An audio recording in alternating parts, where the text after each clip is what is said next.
You good? Ian, congratulations on a flawless performance in there. When 30-24, I know you predicted 8-minute knockout, but when you hear 30-24 against Neil Magny, it's got to feel pretty good. I fucking told you guys I'm so good. And I don't sit here like a dickhead saying it. I mean it. I know what I've trained with the best in the world. I know what I'm capable of. I know what I'm able to go in there and do to these people. My timing, my speed is just different, but it's my intelligence. It's my intelligence. Today I could have absolutely went there and got that finish, or I could have ended up getting fucking choked out because I was silly and I made a mistake. So what I did was I just took my time. I clinically just disposed of him in every single which way. Who's done that to Magny? Nobody. When was the last time you had a 30-27? 30-24, sorry, my fault. Been a while. Khabib Barboza, maybe? A long time ago. Well, I just did it tonight. Well, obviously the leg kicks played a major factor in it. He could barely put any weight on it. So how early into the fight did you know that leg was coming? I am with two. I put him on his ass twice in a row. The first two kicks of the fight. The first two shots exchanges, he went on his ass, and I was like, oh my goodness, this is going to be a long night for you. That guy's going home in a wheelchair, and I fucking said it. Tonight, he is being walked home by someone in a wheelchair, and he's going to go home, and he's going to sit and reflect on everything he's ever fucking done in life. Right? I whooped his ass tonight, and he better sit there and think, fuck, I might need to change my life. I have to ask, between rounds, you obviously gave him the finger. You had some words for him after. He said, get the fuck out of my face. I said, fuck you, bitch. Tell me what to do. What did you tell him after the fight, then? When I went to him at the very end, I said, hey, respect after battle. I respect any man that's willing to step into the octagon with me. You have to. You have to respect someone. Firstly, Neil took the fight on 7 days' notice. But also, I took the fight on 7 days' notice. There's not many people who do that. I went from two opposite ends of the spectrum, and I showed up and I made that happen. I made what I did tonight was so easy, so clinical, but it was so special. The energy that I was able to get from that Boston crowd, the energy that I soaked up, it was so much fun. Well, to kind of go off of that, we saw the videos of the open workout you did yesterday. Like, not many people are holding open workouts in a pub 12 hours before their fight or so. So how would you describe this whole week for you in general? So look, I'm very blessed that the way I carry myself, the way that I train, the way that I prepare for fights, the way that I cut weight, the way that I do absolutely everything is elite of the elite. There is no one that does it better than me, and you can argue that all day, but the truth of the matter is I'm able to hold open workouts in front of thousands of fans in a pub in Boston. I was this close to pushing the boundaries. My wife was with me, and she said, if you step foot outside on that street and hit pads, you're going to get put in prison tonight because there's a riot law. I was like, fuck it, that'd be a great story. That'd be a great story if the boys are like, he has a fight tonight, we need to pull him out, we need to bail him out. I was like, that would be genius. But I also have a visa that I need to keep, so I need to be super smart, right? But it's just so much fun. Israel Adesanya said recently on his 292 preview, he said, I don't know how to explain it, I don't know what it is, but he's got that Goku energy. Or he's got that Goku spirit. And I wanted to look up exactly what it meant to all the anime fans. And it said that the Goku spirit means that he channels energy from all living things and puts it back out there in the world. And I just did it. I channeled all that energy from the pub last night. I channeled all that energy from that walkout tonight. And I just gave back to the people. I just put on a performance that people remember for the rest of their lives. And obviously you called out Wonderboy for later on in the year. So how confident are you? Like, he said your name when he was on the MMA Hour. He goes, I have no problem fighting the Ian Garrys of the world. So how confident do you think that you'll get that fight? I love Wonderboy. I love him. He's an amazing person. He's an amazing human. And he's one of the best we've ever seen in the striking department, in UFC history, in the world. 57-0 in kickboxing. Every single time I watch him fight, I get pissed when I see someone shoot a double leg on him. I'm not going to do that. For sure, we might end up in grappling positions. If he gets too close or I get too close, it's an MMA fight at the end of the day. I'm not saying I'm going to just literally stand like this with him, but I want to prove to the world that I am the best striker in the division. I'm one of the best strikers of all time. And to do that, you have to go out and beat people of that caliber. And Wonderboy is that guy. So for me to go out there and to beat Wonderboy, to finish him, to get a decision win, whatever the win is, to have my hand raised against that man absolutely means that I am the new generation of strikers in the UFC, and it is unarguable that I am the best striker in the division. And last one for me, kind of going off of that, when Israel fought Anderson Silva, he said there were moments when he fought where he's like, oh, I've seen this on television a million times. And it was kind of surreal seeing it coming at him. Do you think you would have those moments against Wonderboy? Yes and no. Israel and Izzy have a very, very similar game set, like game plan, game set. Like everything they do is very, very similar. And they're both elite at what they do. Like in their primes, could you imagine seeing those two go at it in the prime? Amazing, right? It's a dream matchup. Wonderboy is a very different striker. He's a very different tactician. Like what the problem is with Wonderboy is many people don't know how to solve the Rubik's Cube. He's a challenge. He's difficult. I believe I have all the keys and all the skill to go out there and find that victory, and prove that like speed, patience, and intelligence is what can go out there and get that win. And I would love to compete against Wonderboy. It would be amazing. And I'd fucking train with him against Wonderboy, for Wonderboy. Because we're that type of guys. Like, I'd love to do it. So, yeah, he's a very taekwondo style, and I don't have that style. I'm very much like boxing and kickboxing. I mean, I only started kicking like 4 years ago, and I'm the best at it. So I'm looking forward to that challenge. Oh, I want 5 rounds. The fans deserve, again, giving back to the people. The fans deserve 5 rounds, and if he can last that long, it's better for the people. Ian, do you feel like the fight with Wonderboy would be like a title eliminator? You're somebody that's kind of been calling his shots, right? Like, so what would that fight mean, or would you still need one more for? No. I'm not going. No, 4 more. Okay. 4 more. I'm not rushing. I'm 25 years of age. I don't need to rush. I need to develop my skill set to be the best I possibly can be, because when I hold that belt, there's nobody taking that belt off me. I'm retiring as the champion. I'm retiring as one of the greatest of all time, and nobody's going to come close to me. Yeah. I want to beat Wonderboy. I want to have that title as the greatest striker in welterweight history. That's what I want, and I need to beat Wonderboy to do that. But then there's a lot of grapplers in the division. I'm going back to Brazil. I'm going to jump on a plane soon. I'm going to go back to Brazil, and I'm going to absolutely hound jiu-jitsu out of it. I'm going to work on my wrestling, and I'm promising you now, when those guys shoot, when those guys feel the speed and the kicks that I have and the power that I have in my hands and just the understanding of striking, when they shoot, they're just going to go, fuck, he's just as good on the ground. And tonight I showed that. Tonight I showed how good I was in the clinch. I took my time against Magny. He's awkward. Didn't put me anywhere near the ground. I took him down.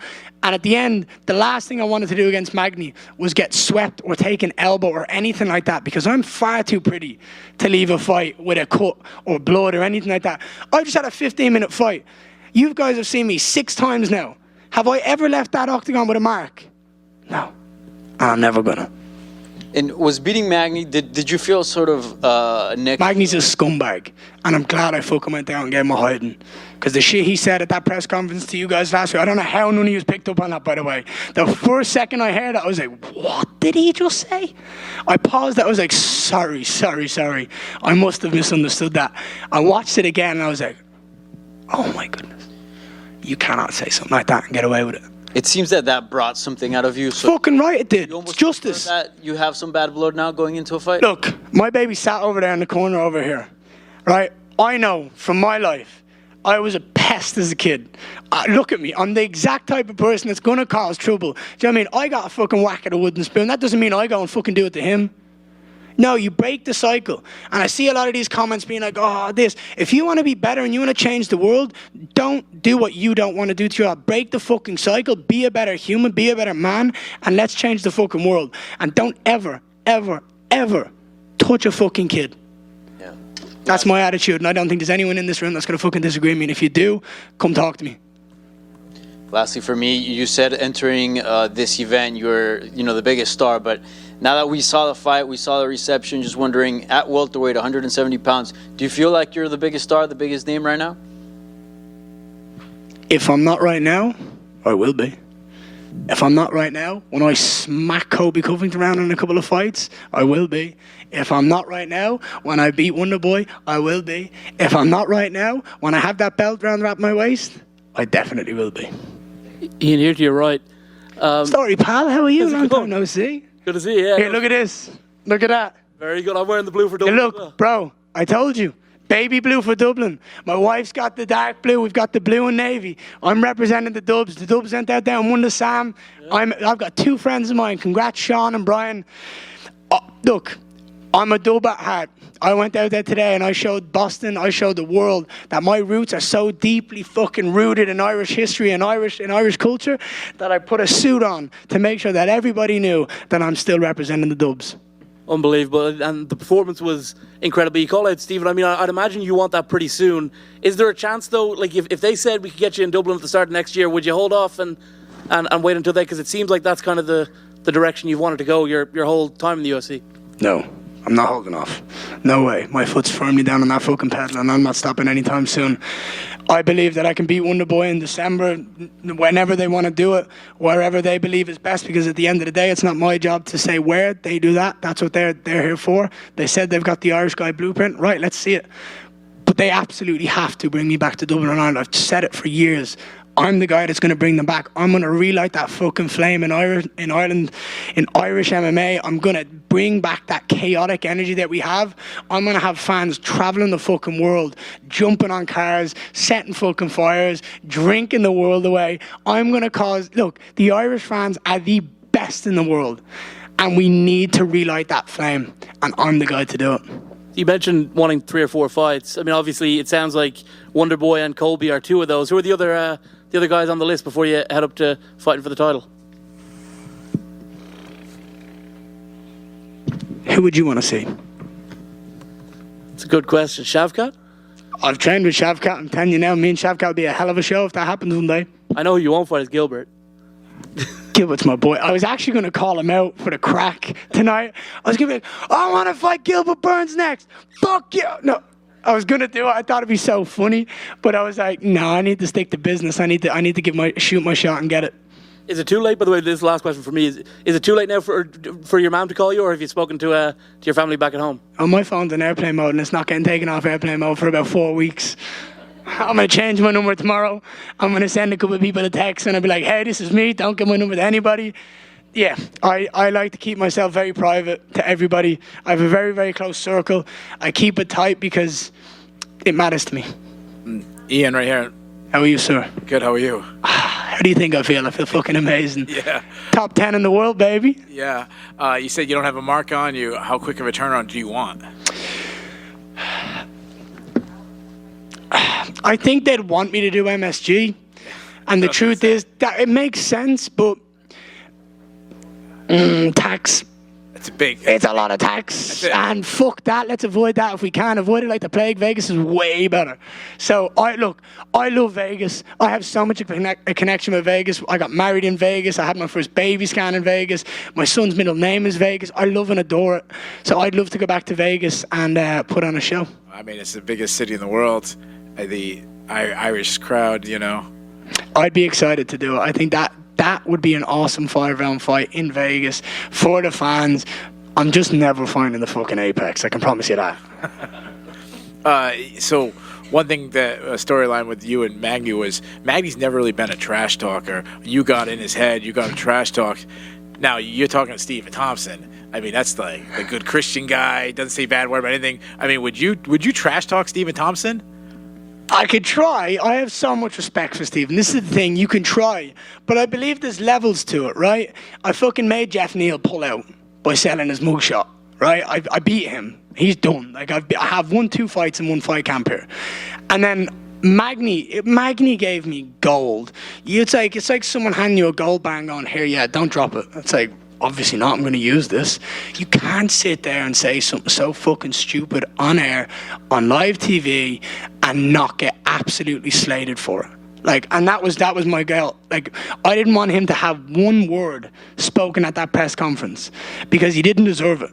And also, did you see the emotion? Go back and watch the press conference when Dana was like, right, we're going to wrap it up. And you look at Magny and he's fucking livid. You could see it in his body and his soul that he was pissed. I got in that man's head. I pissed him off. I made him stressed. I made him angry. And don't think for a second that when he went home at night that he was livid. When he weighed in and I seen him there, that he was livid. And every time I looked at him and smiled, that he was like, oh, I want to break that kid's face. But what happened? They got his fucking ass handed to him. Justice is amazing. And you mentioned, you said you want 4 fights so you can continue to build your skills. Mm-hmm. Oh, what's one area you say that this is the area that I need to build to be the best pound for pound fighter in the world? I think the best thing for me, is jiu-jitsu. I think to have world-class jiu-jitsu means that I can strike with anybody on the planet, beat anybody on the planet, and do it flawlessly. Right? And if anything goes sideways, whether he takes me down, whether I get dropped, whatever happens in life, the minute my butt touches that cage or the minute my butt touches that mat, we're grappling. Wrestling's done. So for me, the world-class striking, and I want to be a world champion in jiu-jitsu. I might compete in the worlds this year in jiu-jitsu if I can as well. If I fight in December, I might compete at the worlds this year and go out and get an official world champion in no-gi jiu-jitsu. So we'll see. Because I've got it. Trust me. You guys haven't fucking seen it. I haven't shown anybody it, but it's there. And you want to ask people? Go ask Gilbert Burns. Go ask Felipe Pena. Go ask fucking Wagner Hoscher. Go ask all of these elite world-class jiu-jitsu practitioners that I've trained with. And they'll tell you that I can grapple. And my last question is, you're saying it's a flawless victory, and I agree. The only negative I heard was at one point, or I think twice, you actually put your hand over the cage, and the broadcast team was saying that that's illegal. Did they? No, I didn't put my hand over it ever. I put my hand on it. And Keith was saying, get your hand off. I said, I'm just resting. I'm chilling out here. What's he going to do? Look, if you go back and watch it and my hand goes over, you're right. I'm not. No. Well, watch. If you go on and it's over, like a chicken wing, you're right. If it's like this, I'm right. And I'm goddamn sure that my hand didn't come down off that thing. I can promise you that. I was just chilling. There was nothing he was doing. So I'm like, shit, all right, I'm just going to lean here and take my time. Congratulations. Thank you. Let's bash it out. If difficult fights are learning experiences, and, like you said, not a lot of 30-24s pop up, what can you learn from a fight like this? That I am absolutely sensational at what I do. That's the truth. I can learn that when I talk the talk and I walk the walk, that I am fucking honest to myself. And the truth is, I took that fight in 7 days' notice, and look how good I looked against a guy that I had fuck all time to prepare for. I'm elite. Ian, back right over here. How are you, sir? Good, you, sir. I'm fucking amazing. So you had mentioned earlier in the week that a lot of people over in Europe are going to be staying up really late to watch you fight tonight. What's your message to all those people back home who are maybe on their third cup of coffee trying to enjoy it? I hope it was worth the wait. I hope we put on a show that you'll always remember. I remember being that guy that was sat at home at 5 o'clock in the morning watching Gilbert Burns and Kamaru Usman with my friends on the couch, having pizza, fucking drinking coffee, drinking Monster, drinking everything we possibly could to keep our body up. I'll never forget those moments. So I hope that kids that are in that position, I hope they just enjoy it as much as I did when I was in that position, because it's memories you make for a lifetime. I remember all of Conor's fights. I remember everywhere I was. I remember who I was with. I remember what I was doing, because it's emotionally invested. So I hope people are emotionally invested. I hope they feel the energy, and I hope they go out and have a fucking great night. All right, thank you, Ian. Thank you so much. Right, thank you so much. Onwards and upwards from here, if that's possible. Thank you so much.